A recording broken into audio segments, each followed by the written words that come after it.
moderator pada malam hari ini. Terima kasih banyak juga untuk Kak Zakir selaku eh, yang sudah mengundang saya pada kesempatan kali ini. Assalamualaikum warahmatullahi wabarakatuh. Selamat malam. Waalaikumsalam Jadi Waalaikumsalam warahmatullahi wabarakatuh. kesempatan kali ini saya akan membahas bagaimana saya mendapatkan atau one step closer untuk beasiswa unggulan pada saat saya eh, melaksanakan atau udah mendapatkan LOA pada jenjang magister di Universitas Brawijaya.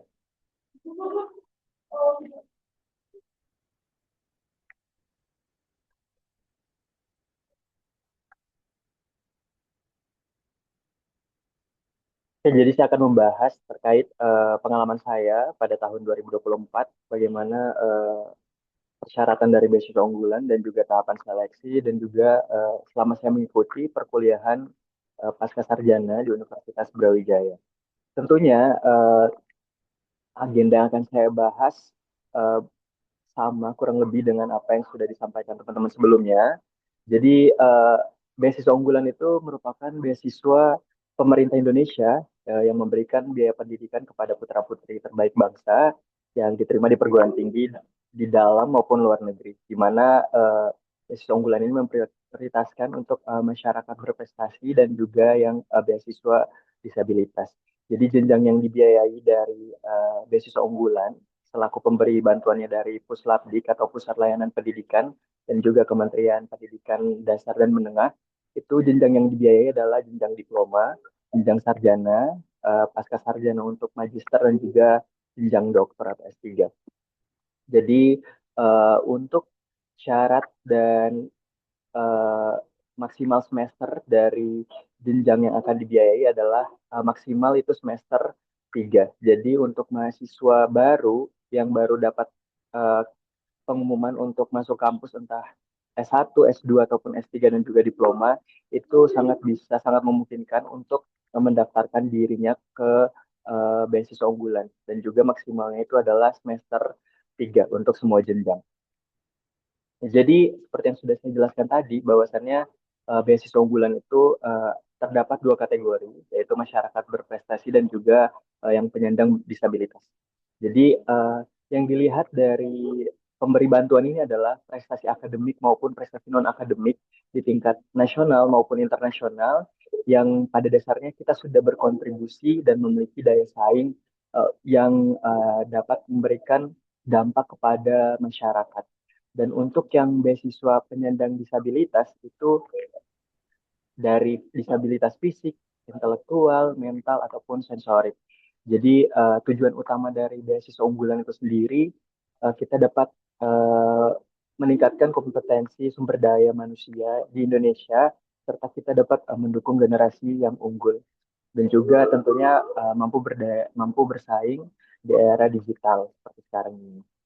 Nah, apa saja persyaratan pendaftaran yang diperlukan dari tahun ke tahun? Akan tetapi pada saat saya mendaftarkan diri sebagai awardee beasiswa unggulan pada tahun 2024 itu ada beberapa persyaratan yang eh, sudah lumayan membuat kita ringan sedikit, yang artinya tidak lagi membutuhkan kalau yang dapat kampus dalam negeri itu tidak membutuhkan lagi sertifikat bahasa Inggris entah TOEFL, IELTS dan lain sebagainya. Sehingganya di tahun 2024 itu sudah lumayan mempermudah dari tahun 2023 yang mana masih menggunakan sertifikat bahasa Inggris. Jadi untuk persyaratan pendaftaran yang pertama itu kita tentunya harus mendapatkan rekomendasi dari institusi terkait, apalagi kita sebagai mahasiswa.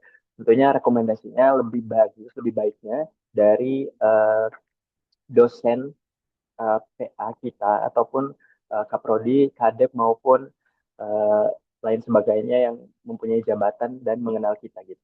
Kemudian kita itu tidak sedang menerima beasiswa sejenis dari sumber lain yang mana tidak tercover dalam beasiswa unggulan. Jadi beasiswa unggulan itu mengcover beasiswanya dari UKT, biaya hidup untuk per semester dan juga biaya buku untuk perhitungannya per semester. Jadi jikalau teman-teman mendapatkan beasiswa unggulan dan uh, mau mencari beasiswa lain di luar UKT, biaya bulanan dan juga biaya buku, seperti nantinya mau mendaftarkan diri ke beasiswa penelitian itu masih sangat bisa, sangat memungkinkan karena tidak tercover dalam beasiswa unggulan, jadinya tidak terhitung double funding. Kemudian untuk yang akan mendaftar itu belum pernah menempuh pendidikan pada jenjang yang sama. Jadi kalau semisal dia sudah menyelesaikan S2, nggak boleh lagi daftar S2 terus daftar beasiswa unggulan. Jadi kalau misalnya mau daftar ya ke jenjang selanjutnya seperti itu. Dan untuk eh, akreditasi dari perguruan tinggi tentunya dia melihat dari minimalnya itu B ataupun baik sekali, di mana yang sudah diakui dari Kemendikbud dan juga untuk luar negeri juga harus diakui dari Kemendikbud untuk perguruan tinggi tujuan.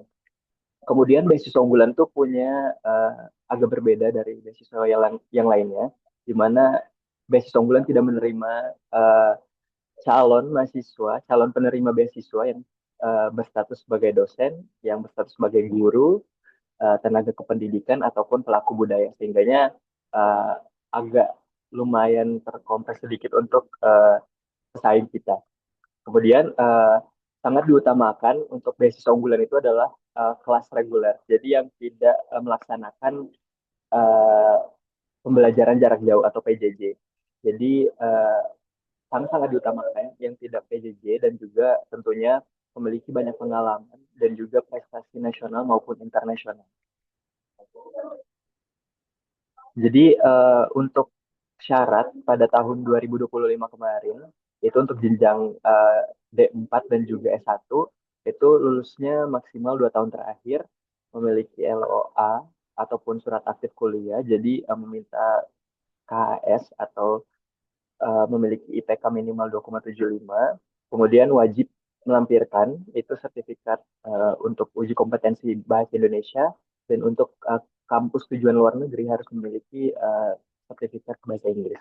Dan juga esainya kemarin seperti biasa kurang lebih 1000 sampai 1500 kata. Jadi lulusan maksimal 2 tahun terakhir itu artinya teman-teman yang gap year ya, gap year setahun 2 tahun itu masih bisa dan memungkinkan untuk mendaftar. Nah, kecuali yang udah gap year 3 tahun dan mau mendaftarkan diri sebagai mahasiswa baru itu sudah tidak bisa untuk jenjang diploma dan juga sarjana. Sementara untuk jenjang S2 dan S3 itu kurang lebih sama, akan tetapi untuk usia agak berbeda. Di jenjang S2, maksimal usia yang dipersyaratkan dari beasiswa unggulan adalah 32 sampai dengan 33 tahun untuk maksimalnya. Sementara untuk jenjang S3 adalah 46 sampai 47 tahun untuk usia maksimal. Dan yang harus dimiliki adalah LOA ataupun KHS dengan IPK minimal S1 itu 3, dan untuk jenjang doktor itu S1 dan S2 minimal juga 3. Tentunya memiliki rencana studi dan juga esai 1.500 sampai dengan 2.000 kata. Kemudian untuk jenjang doktor itu harus menyertakan proposal disertasi yang dilampirkan pada persyaratan pendaftaran nanti di website seperti itu. Kemudian dokumen yang harus dipersiapkan adalah uh, KTP, ada NPWP.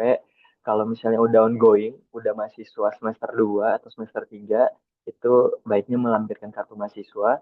Kemudian seperti yang sudah dijelaskan tadi, yang memiliki surat aktif kuliah, LOA, dan juga KHS. Kemudian ijazah dan transkrip, tentunya ijazah dan transkrip yang kalau misalnya S2 dan S3, kalau S3 harus melampirkan ijazah S1 dan S2, kalau S2 harus melampirkan ijazah S1, dan juga kalau yang baru lulus atau yang baru mau uh, ke jenjang S1 dan diploma itu bisa melampirkan ijazah SMA. Kemudian yang wajib untuk yang dalam negeri jenjang S1, jenjang diploma sampai dengan S3 itu wajib sertifikat UKBI, dan untuk yang luar negeri tentunya sangat wajib untuk TOEFL dan masih menerima TOEFL ITP. Kemudian ada rencana studi atau proposal, di mana rencana studi itu untuk yang jenjang magister, kemudian untuk proposal disertasi yang untuk jenjang S3.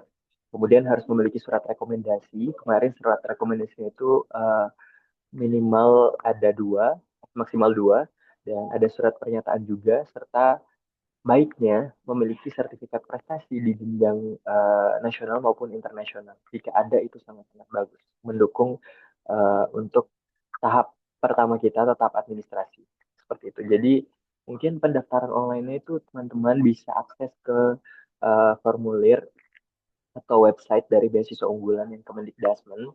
Jadi websitenya udah pindah, yang sebelumnya itu Kemendiksaintek, terus websitenya sekarang udah pindah ke beasiswa unggulan Kemendikbudristek seperti itu. Untuk tahapan seleksinya hanya dua tahapan, berbeda dengan beasiswa-beasiswa lainnya ya, karena beasiswa unggulan itu mensyaratkan kita harus ongoing, makanya kita tidak perlu melewati tahapan yang pada umumnya seperti ujian, karena kita sudah melewati tahapan ujian masuk kampus yang lumayan berat juga, sehingga di tahapan untuk beasiswa unggulan hanya dua tahap, yaitu ada tahapan seleksi administrasi dan juga tahapan wawancara.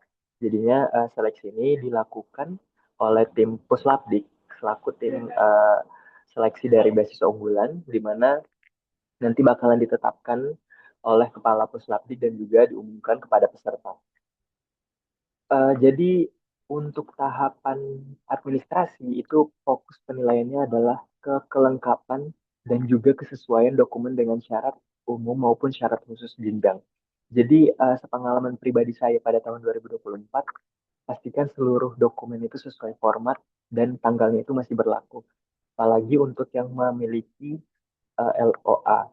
Untuk uh, esai itu ditulis dengan jumlah kata yang diminta. Jadi untuk jenjang diploma dan sarjana itu 1000 sampai 1500 kata, dan untuk jenjang magister dan juga doktor itu 1500 sampai dengan 2000 kata. Dimana kalau boleh jangan kurang ataupun lebih. Kurang dari 1000 atau lebih dari 1500 ataupun kurang dari 1500 ataupun lebih dari 2000 kata untuk jenjang yang S2 dan S3. Kemudian perhatikan konsistensi antar dokumen. Jadi eh, kalau boleh di recheck kembali terkait nama kalian, nama program studi kalian, jenjang yang akan kalian daftarkan itu kalau bisa lihat konsistensinya di semua dokumen yang kalian sudah kumpulkan untuk didaftarkan. Kemudian baiknya pengalaman saya juga jangan mengumpulkan atau submit itu di tenggat waktu misalnya H-1 ataupun di hari H pendaftaran ditutup, itu baiknya jangan.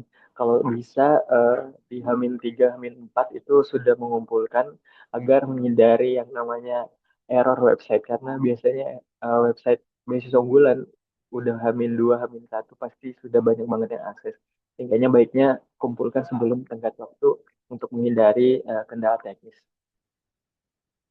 Kemudian untuk tahapan wawancara itu fokus penilaiannya adalah ke motivasi, kejelasan rencana studi atau karir, serta kesiapan menghadapi tantangan akademik. Jadi pengalaman pribadi saya juga pada tahapan wawancara itu kita harus menguasai isi esai dan juga rencana studi yang telah kita tulis sendiri.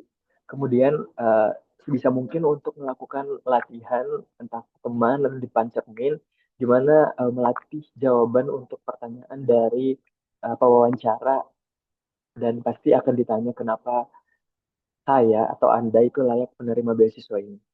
Mana tunjukkan juga kontribusi yang konkret bagi daerah kalian, alma mater kalian, negara kalian setelah lulus. Jadi harus ada sinkronisasi juga dengan tema esai yang akan diberikan dari beasiswa unggulan, karena esai biasanya temanya itu berbeda-beda tiap tahunnya. Kemudian eh, pengalaman pribadi saya juga adalah gimana kita menjawab pertanyaan dari pewawancara itu harus tetap tenang, kemudian jujur, dan juga percaya diri. Percaya diri itu utama karena kita ditanyakan apa yang kita tulis sendiri, apa yang menjadi pengalaman kita, sehingga apa yang sudah ditulis tentunya bisa lebih percaya diri untuk menjawab pertanyaan-pertanyaan dari pewawancara. Seperti itu. Kemudian untuk ketentuan beasiswa, ini untuk jenjang diploma dan juga S1 itu hanya ada untuk masyarakat berprestasi, dia maksimal sampai semester 8. Kemudian untuk jenjang S2 itu maksimalnya semester 4. Begitu juga untuk penyandang disabilitas. Kemudian untuk jenjang doktor, untuk masyarakat berprestasi itu 6 semester maksimalnya. Dan juga untuk penyandang disabilitas itu ditambahkan 2 semester. Jadi maksimal 8 semester. Jadi seperti yang sudah saya jelaskan tadi, untuk yang komponen biaya yang didapatkan, itu ada biaya pendidikan atau UKT, kemudian ada biaya hidup yang dibayarkan per semester, apabila sudah melakukan pelaporan, kemudian dapat juga biaya buku, dan juga untuk penyandang disabilitas itu ditambah biaya penelitian dan juga biaya hidup yang mendampingi yang bersangkutan. Eh, Mungkin ada hal penting lainnya, di mana ketika cuti pendidikan itu dimungkinkan untuk alasan kesehatan, bencana, atau pelatihan internasional, beasiswanya itu tidak diberikan. Jadi kalau teman-teman melakukan cuti, itu beasiswanya tidak akan dibayarkan sama sekali. Kemudian untuk penyaluran dana juga, itu untuk dimulai pada tahun 2024. Pada tahun saya juga, untuk UKT itu langsung dibayarkan ke perguruan tinggi. Dan untuk komponen lain itu ke rekening pribadi kita, seperti biaya hidup dan juga biaya buku langsung ke rekening kita. Kemudian pemberhentian itu terjadi apabila kita melanggar ketentuan atau semisal kita pindah program studi atau pindah perguruan tinggi tanpa izin pihak pemberi beasiswa ataupun tidak memberikan laporan kemajuan per semester di website atau laman beasiswa unggulan. Dan monitoring itu pastinya dilakukan oleh perguruan tinggi dan juga dari pemberi dana atau puslapdik, itu ada internal dan juga eksternal. Jadi wajib setiap semester kita melakukan pelaporan untuk divalidasi dari universitas dan juga akan divalidasi oleh pihak Puslapdik selaku pemberi komponen biaya beasiswa unggulan. Mungkin dari saya di sini ada sedikit kesimpulan, di mana ada dua tahap seleksi yang harus kalian lewati atau teman-teman lewati, di mana ada, mohon maaf, ini 4 jenjang studi, dan juga tentunya kesempatan yang akan dilakukan nanti adalah itu tidak pernah terbatas, tidak pernah terhingga, sehingganya uh, persiapkan dokumen teman-teman secara baik dan benar, dan usahakan sesuai dengan persyaratan dari beasiswa unggulan. Kemudian buat esai yang jujur dan juga matang, dan juga tentunya sepengalaman pribadi kita, serta siapkan juga mental untuk wawancara. Dan juga dari saya, eh, memang saya dari daerah juga, jadi saya tidak pernah mengenal yang adanya tenggat waktu, dan mungkin perjalanan saya sekarang itu eh, saya tidak tahu dulunya akan dimulai kapan, tetapi saya tahu kapan waktu yang tepat untuk memulainya, dan di mana saja itu bisa mendapatkan pengalaman yang sangat luar biasa, dan kita bisa mendapatkan banyak sekali relasi, dan bisa didapatkan di mana dan sama siapa aja. Mungkin dari saya seperti itu kurang lebih. Saya kembalikan ke moderator, ke Kak Jaja. Terima kasih. Baik, terima kasih Kak atas pemaparan materinya. Mungkin kita masuk kepada sesi tanya jawab kepada teman-teman peserta sekalian yang ingin bertanya kepada Kak Friansyah. Kami persilakan bisa menggunakan eh, fitur raise hand atau mengetik di kolom chat, kemudian akan dijawab oleh Kak Friansyah sendiri. Baik, dipersilakan kembali pada Bapak atau teman-teman sekalian.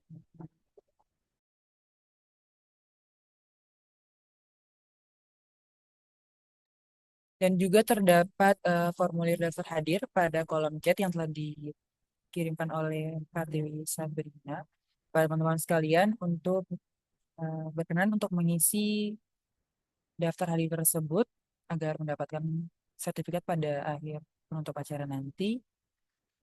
Jadi sekali lagi saya berikan kesempatan kepada teman-teman sekalian yang ingin bertanya bisa menggunakan fitur raise hand atau mengetik pada kolom chat. Terima kasih.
Ini Kak Jaja selaku moderator, jika ada pertanyaan udah bisa langsung saya jawab ya.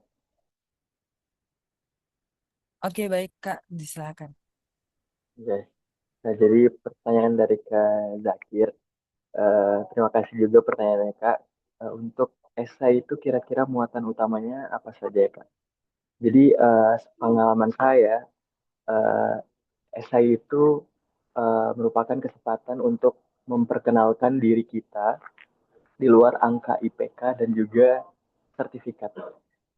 Eh, Tampilkan cerita kita bukan hanya sekedar daftar prestasi, di mana alih-alih itu hanya memberikan atau menyebutkan pencapaian, tapi jelaskan proses yang membentuk diri kita sendiri ataupun diri Anda gitu.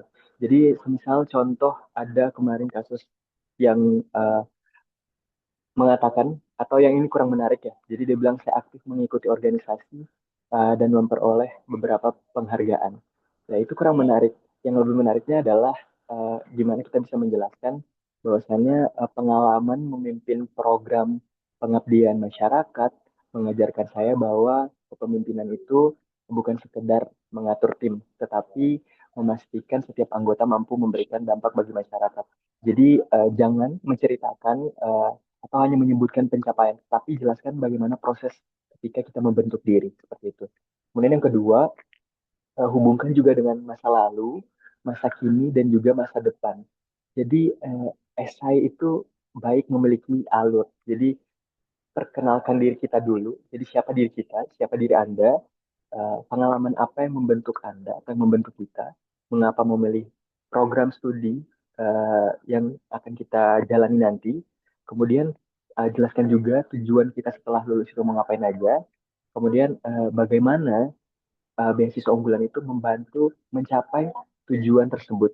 Kemudian yang terakhir adalah menunjukkan dampak dan juga kontribusi, di mana jangan hanya menjelaskan kegiatan diri kita, tapi penting juga menjelaskan yang namanya apa yang dilakukan, apa hasilnya, dan apa pelajaran yang didapat. Sehingga menunjukkan kontribusi juga bahwasannya penerima beasiswa unggulan ini diharapkan menjadi agen perubahan atau agent of change, di mana jelaskan kontribusi nyata yang ingin diberikan kepada masyarakat, daerah ataupun Indonesia. Jadi beasiswa unggulan itu sangat melek terhadap dampak yang kita lakukan ketimbang kita jor-joran menjelaskan pencapaian kita tetapi uh, tidak ada proses yang kita jelaskan ke dalam essay tersebut seperti itu.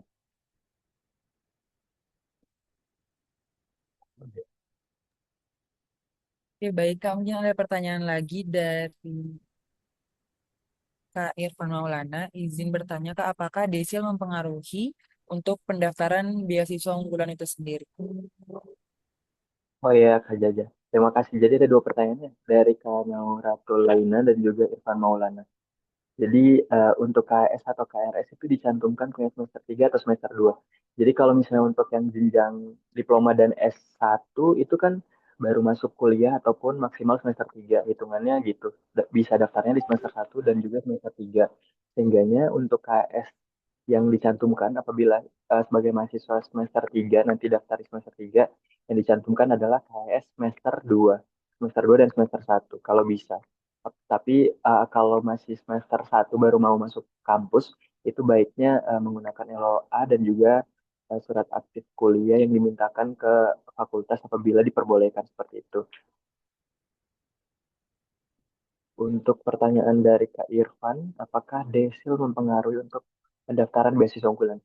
Untuk Desil itu tidak mempengaruhi sama sekali, Kak. Jadi tidak ada batasan. Jadi semua eh, dari kalangan apapun itu bisa mendaftarkan sebagai awardee beasiswa unggulan, di mana yang diutamakan adalah calon penerima yang berprestasi atau yang mengikuti seleksi di bidang masyarakat berprestasi. Jadi mungkin tidak ada eh, syarat untuk desil apakah itu dia mempengaruhi untuk pendaftaran beasiswa unggulan akan tetapi dari pencapaian yang kita dapatkan entah di kancah internasional maupun nasional dan dampak yang kita berikan kepada masyarakat walaupun itu dampak kecil itu sangat-sangat berharga untuk kita melakukan penulisan esai untuk pendaftaran beasiswa unggulan. Jadi sepertinya tidak ada keterkaitan antara desil dan juga pengaruh untuk pendaftaran beasiswa unggulan. Seperti itu Kak Jaja. Oke, baik, terima kasih Kak atas jawabannya. Baik, mungkin kepada peserta teman-teman sekalian, peserta scholarship series pada malam hari ini, mungkin ada pertanyaan lagi terkait hal tersebut. Mungkin kan ada pertanyaan dari saya sendiri, ya saya sendiri ingin bertanya terkait wawancara.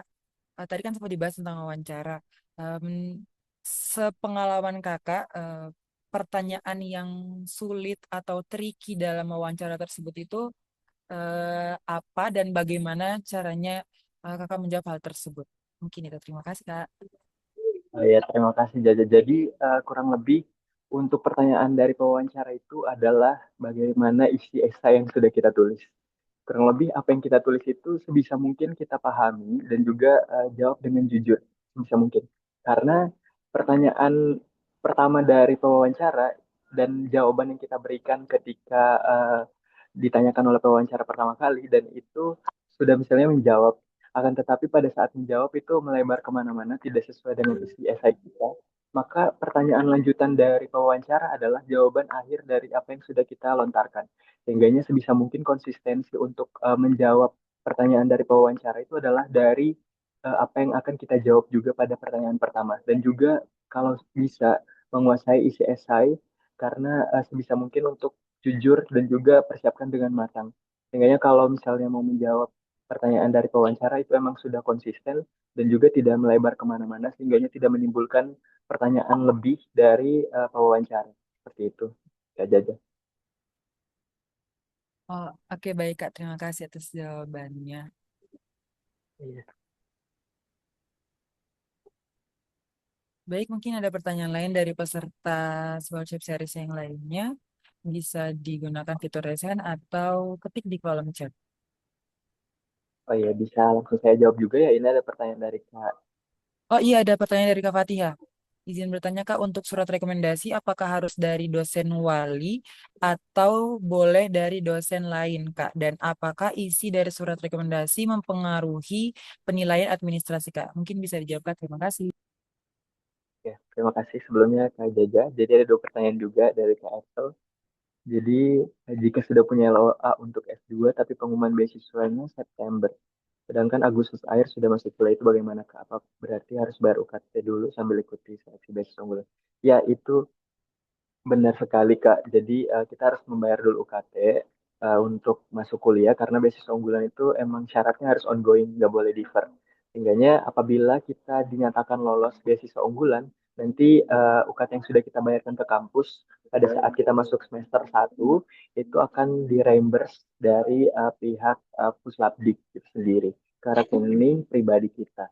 Jadi bakalan ada reimburse juga ketika kita diterima sebagai eh, award beasiswa unggulan seperti itu Kak. Kemudian untuk pertanyaan dari Kak Fatihah itu untuk surat rekomendasi apakah harus dari dosen wali atau boleh dari dosen lain? Jadi boleh dari dosen lain juga Kak, asalkan yang bersangkutan itu mengenal Kakak untuk memberikan rekomendasi dan isi dari surat rekomendasi itu tidak mempengaruhi penilaian administrasi sama sekali Kak, akan tetapi konsistensi dan melihat agar persyaratannya itu sesuai dan juga tanggalnya itu memenuhi yang dipersyaratkan dari beasiswa unggulan itu tidak ada sama sekali pengaruh terhadap penilaian administrasi. Jadi kurang lebih seperti itu moderator.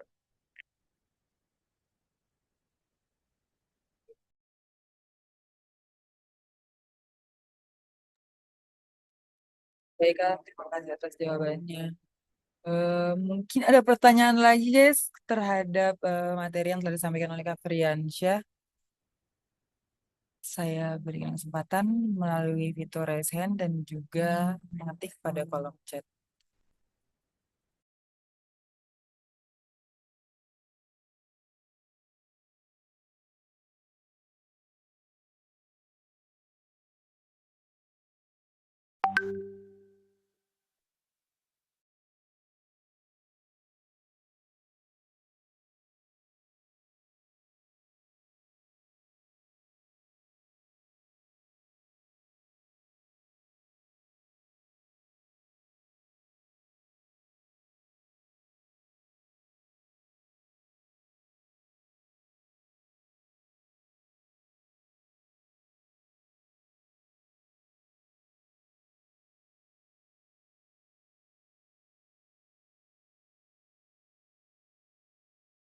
Oke, baik. Mungkin karena belum ada pertanyaan lagi, saya izin bertanya kepada penanya, entah dari Kak Fatihah atau Kak Edsel, atau mungkin dari Kak Irfan, apakah jawabannya telah terjawab dengan sesuai apa yang diinginkan, atau ada pertanyaan lain? Mungkin saya berikan kesempatan kepada kakak-kakak penanya. Terima kasih.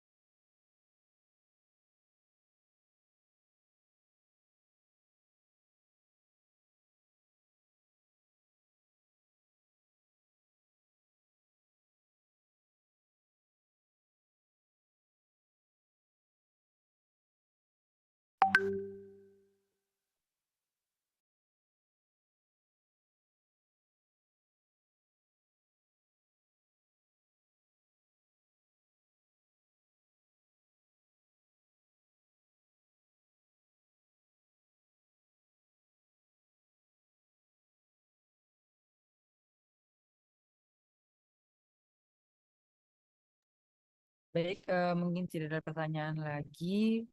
Eh, Masih ada kayaknya di Masih kolom ada chat ya. kolom Ada chat? satu. Oh, dari Pratiwi, Kak Tiwi, Kak Tiwi. Pratiwi Sabrina. Kak izin bertanya, kalau berasal dari kampus yang tidak terlalu besar, ada cara cek atau lihat daftar kampus kita masuk atau tidak buat menerima beasiswanya? Atau bagaimana ya, Kak? Mungkin kepada Kak Afriansyah saya persilakan. Jadi baik, terima kasih untuk pertanyaannya. Untuk list daftar kampus biasanya juga ada diberikan nanti di eh, PDF atau buku panduan dari persyaratan beasiswa unggulan, dan juga tentunya untuk melihat daftar list kampus itu ada di halaman paling terakhir, dan juga yang seperti sudah dijelaskan tadi di persyaratan umum itu harus diterima di perguruan tinggi yang terakreditasi minimal B ataupun baik sekali yang diakui oleh Kemendikbudristek seperti itu. Jadi apabila pada saat mendaftar minimal akreditasi dari kampusnya itu B atau baik sekali sudah bisa mendaftar, dan juga tentunya harus melihat di buku panduan apakah kampus saya itu ada dalam daftar list dari beasiswa unggulan seperti itu.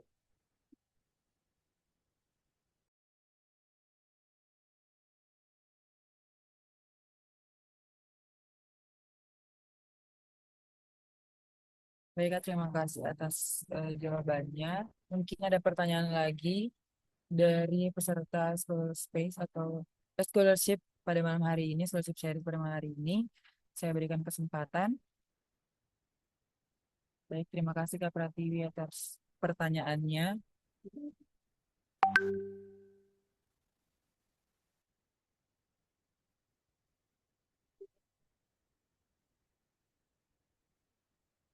Oke, baik. Mungkin sudah terjawab semua pertanyaan dari seluruh peserta scholarship series pada malam hari ini. Dan juga waktu telah menunjukkan pukul 21.07. Saya mungkin izin menutup, tapi sebelum itu saya ingin mengucapkan terima kasih atas kesempatan yang telah diberikan kepada saya pada malam hari ini sebagai moderator.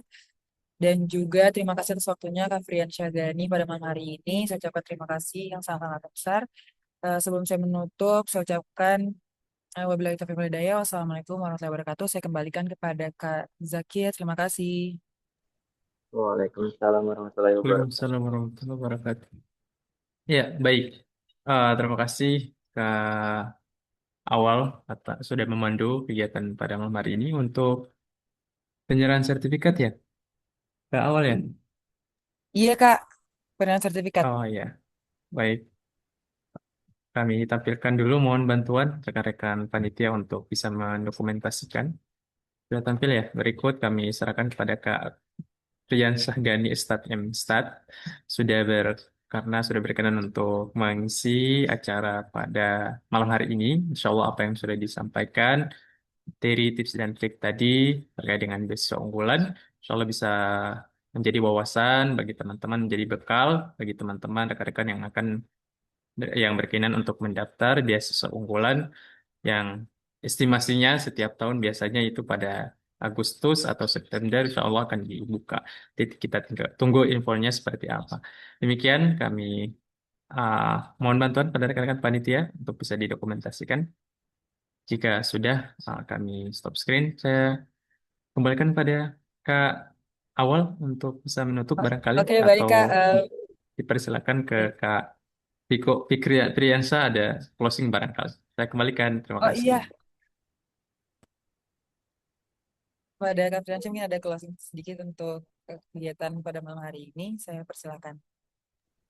Ya, baik, terima kasih juga untuk Kak Jaja dan juga Kak Jakir yang telah memberikan saya kesempatan untuk bisa menjadi pemateri pada malam hari ini. Untuk teman-teman dari jenjang diploma sampai dengan jenjang S3 yang akan mendaftar buat beasiswa unggulan, persiapkan. Biasanya pada bulan Juli ini akan dibuka juga untuk pendaftarannya, sehingga tetap semangat, persiapkan dengan matang, dan juga untuk esainya kalau bisa sebisa mungkin konsisten dan juga jujur dengan pengalaman pribadi. Dan untuk yang ingin melanjutkan perkuliahan ke jenjang magister dan juga doktor, eh, bisa aja kapan, di mana, sama siapa kita akan melanjut kuliah, entah dalam negeri ataupun luar negeri. Jadi jangan pernah patah semangat melihat temannya yang udah selesai S2 ataupun selesai S3 ataupun dapat scholarship lainnya. Dan kita itu sudah punya waktunya masing-masing, sehingganya tidak perlu iri juga dengan pencapaian orang lain karena kita sudah sangat-sangat keren untuk bisa eh, mendapatkan semua ini. Jadi setiap orang itu udah punya jalannya masing-masing. Kurang lebih dari saya seperti itu, Kak Jaja dan juga Kak Jakir. Dari Taufiq Walhidayah. Wassalamualaikum warahmatullahi wabarakatuh. Waalaikumsalam warahmatullahi wabarakatuh. Terima Waalaikumsalam kasih Kak. warahmatullahi wabarakatuh. Mungkin saya izin dokumentasi terlebih dahulu kepada peserta yang berkenan untuk mengaktifkan kamera. Dimohon untuk mengaktifkan kamera. Iya, silakan rekan-rekan yang bisa mengaktifkan kamera. Kami tunggu barangkali 1 menit ya. Kita akan sesi dokumentasi dan insya Allah akan rekaman malam hari ini akan di-share lagi di grup karena tahun kemarin juga ada. Teman-teman silakan, ada berbagai informasi di masing-masing rekaman baik tahun ini yang barusan ataupun tahun lalu juga ada rekaman tentang beasiswa unggulan, bisa dicek lagi yang butuh tips dan trik insya Allah akan dibahas di rekaman. Dan eh, rekan-rekan kami masih tunggu yang bisa mengaktifkan kamera malam hari ini. Mengaktifkan kamera untuk sesi dokumentasi. Oke, saya hitung ya. Yang sudah stay, saya hitung untuk dokumentasinya 1, 2, 3. Kali lagi. 1, 2, 3. Oke, terima kasih banyak teman-teman. Kita masih ada 4 sesi ke depan. Ada beberapa beasiswa yang nanti insya Allah akan dibahas juga, baik itu PMDSU, ada juga BIB, bahkan juga ada sesi karir tentang berkaitan dengan eh, beasiswa juga, pemetaan bagaimana teman-teman, rekan-rekan memetakan goals baik untuk mencapai karir, di mencari beasiswa dan sebagainya khususnya ya. Jadi insya Allah akan ada 4 sesi lagi. Jadi mohon bisa tetap stay di grup dan bisa menerima informasi informasi yang akan kami share. Terima kasih. Jangan lupa untuk mengisi presensi yang sudah dikirimkan di kolom chat. Untuk menutup barangkali kami serahkan lagi pada ke awal ada, silakan bisa menutup kembali. Terima kasih. Baik, terima kasih Kak.